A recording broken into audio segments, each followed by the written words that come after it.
Hi, everybody, and welcome again to our Thursday morning podcast as we gather together to be able to join each other and continue our recovery program together. So a really warm welcome to you to the MyRehab Cafe video podcast today. The MyRehab Cafe private and unsearchable secret Facebook group is the aftercare branch of the MyRehab group of dual diagnosis addiction centers, or ARC as it was formerly called.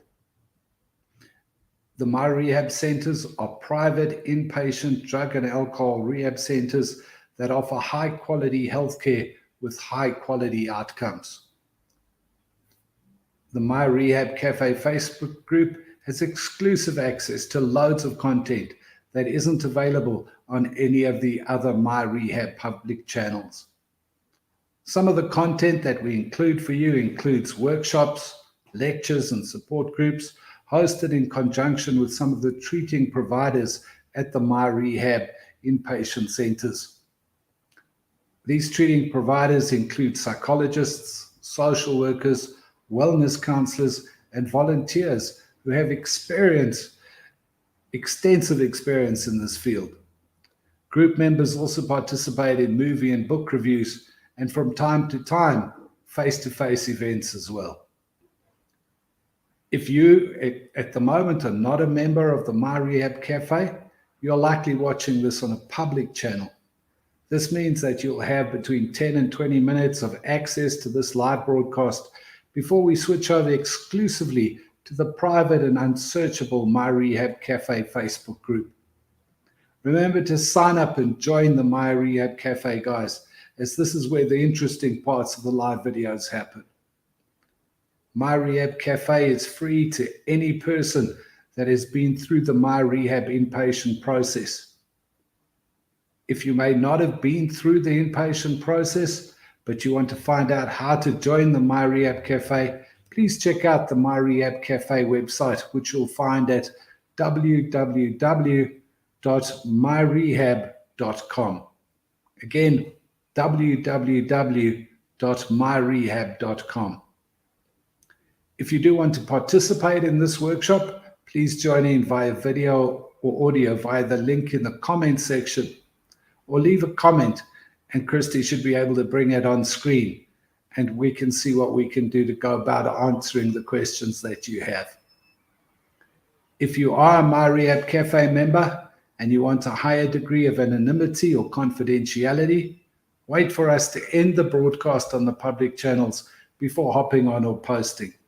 I'll make an announcement when we're beginning to switch over. So with that, let's get started and let's continue our recovery journey together.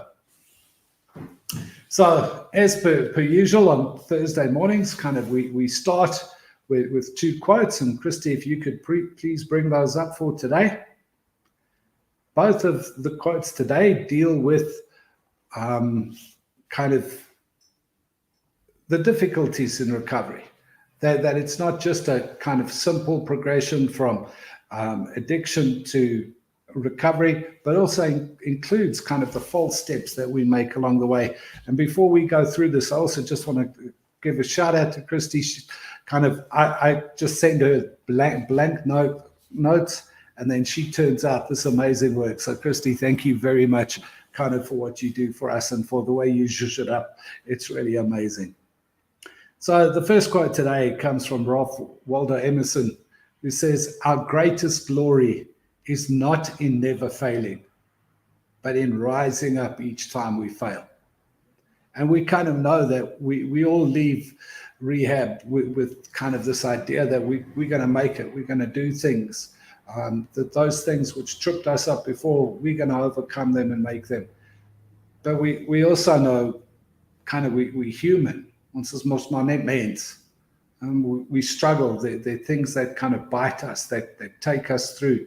And that sometimes we do kind of lapse. Sometimes we do kind of go back on the promises that we make ourselves, not to lose our temper, to kind of be more aware, to focus on where we are. But I love this quote. Our greatest glory is not in never failing, but in rising up each time we fail. to have that courage to allow ourselves not to sit in that place and kind of mope and have a pity party, but to get up, to dust ourselves off and to say, I'm going to continue this and take it forward. And then the second quote from that is Samuel L. Jackson. I understood through rehab things about creating characters. I understood that creating whole people means knowing where we come from, how we can make a mistake, and how we can overcome things to make ourselves stronger.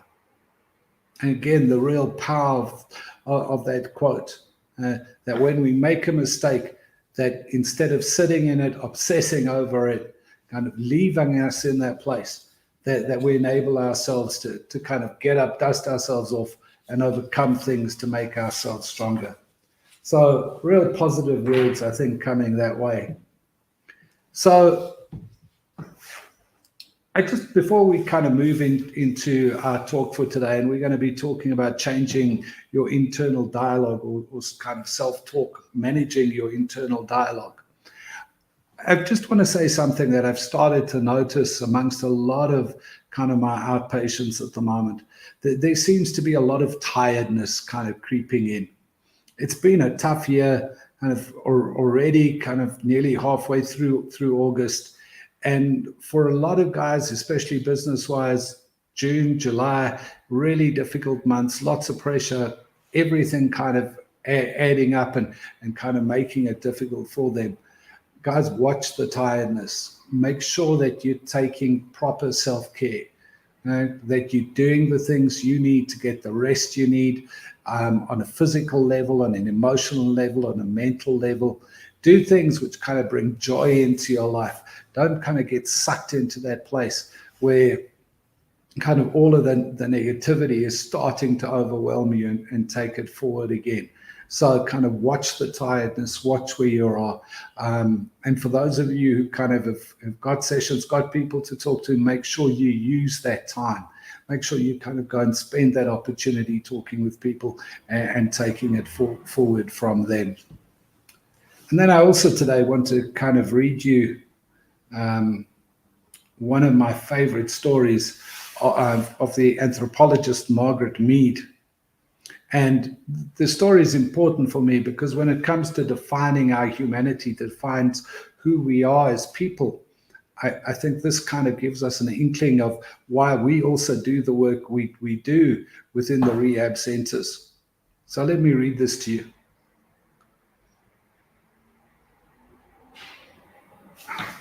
Sorry, part of the problem with phones is that when WhatsApp messages come through, they kind of take over the whole of the phone. So years ago, anthropologist Margaret Mead was asked by one of her students what she considered to be the first sign of civilization in a culture. The student expected her to talk about fish hooks or clay pots or grinding stones, something along those lines. But no. Mead answered him and said that the first sign of civilization in an ancient culture was a femur, your thigh bone, that had been broken and then healed. The student kind of was taken aback and thought, well, how on earth is that kind of a sign of civilization? And so Margaret Mead explained to him that in the animal kingdom, if you break your leg, you die. You can't run from danger. You can't get to a river to hunt to drink or hunt for food. You basically are meat for prowling beasts. No animal will survive a broken leg long enough for the bone to heal in the wild.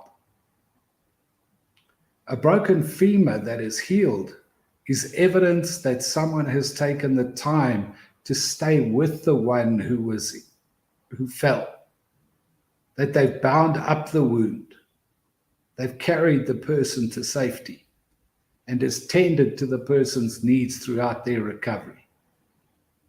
Helping someone else through difficulty is where civilization starts, she answered him.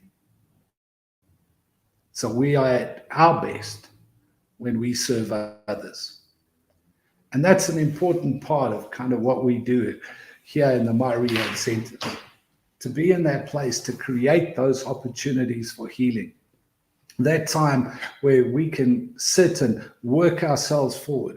We can look at those things, those parts of our lives kind of that are broken and causing us pain, and give us that opportunity to start again, to heal, to find ourselves anew, and to put us on that road to recovery.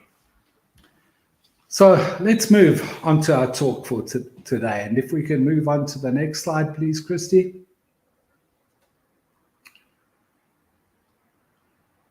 There we go. So we're going to be talking about how to change our internal dialogue, how to kind of manage it. And, you know, that kind of internal dialogue that I'm sure all of you kind of are used to and know, that sort of self-talk that we kind of engage in as we kind of argue with ourselves, as our thoughts kind of often take over and lead us into places. Kind of that little voice in our head that kind of come and comments on our life. Whether it's commenting kind of on what's happening around us at the moment, kind of what we're thinking on a conscious level, or also kind of what's happening in our unconscious, that part of our mind that we're not always fully aware of, but also influences our actions, influences kind of our feelings, influences the way that we kind of live our lives. And we all have this internal dialogue. And sometimes, I'm sure you know this feeling, kind of you get into bed at night and you lie down, and then suddenly a thought comes to your head, and then it's all over for you. Kind of you jibber jabber to yourself all night, kind of arguing with yourself, thinking things through, new things, picking on yourself, sometimes saying good things to yourself. Kind of, we have that dialogue with us constantly as we go through it.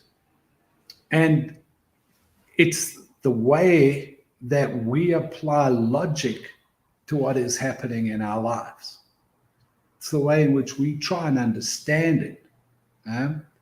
And truthfully, though, sometimes our logic is skewed. Sometimes kind of we make mistakes.